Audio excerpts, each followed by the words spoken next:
A group of Senate Democrats plan to restrict President Joe Biden from bypassing Congress to approve military aid for Israel, striking a provision in the hotly debated $118 billion border bill that would allow the White House to skirt congressional approval for weapons deals to Israel, as the House gears up for a vote this afternoon on a separate $17.6 billion standalone Israel bill.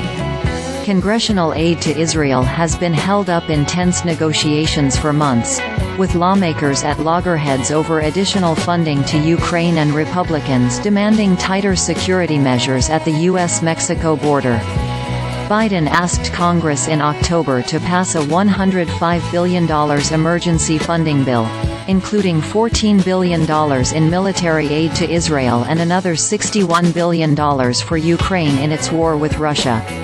1 month later, the House approved a $14.3 billion package for Israel, though Senate Democrats objected to the GOP-drafted bill on the grounds that it would redirect money earmarked for the IRS in Biden's Inflation Reduction Act. The bill never made it to the Senate floor.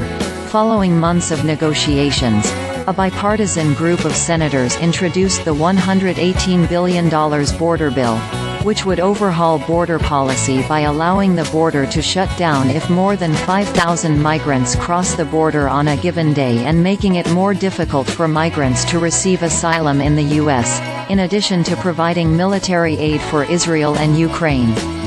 The bill has been touted by Democrats, including Biden, but slammed by Republicans, including House Speaker Mike Johnson, who proclaimed the bill was dead on arrival in the House.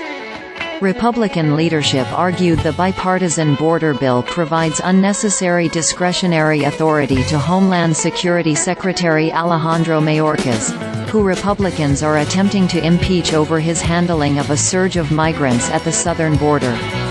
Johnson separately introduced the standalone legislation Saturday, a bill that, if approved, would send $17.6 billion in military aid to Israel, though it requires a two-thirds vote in the House to pass and faces opposition from both parties.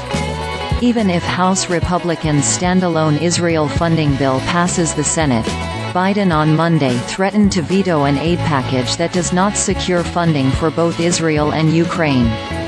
Biden instead reiterated his push for the bipartisan border bill, saying his administration has spent months working on the bill, which he argued secures the border and provides support for the people of Ukraine and Israel. Biden also slammed the GOP standalone bill as another cynical political maneuver, after a group of GOP holdouts had demanded border security be included in a foreign aid package, $26.8 billion. That's how much the U.S. budget deficit would swell if the GOP-proposed aid package is approved, according to the Congressional Budget Office.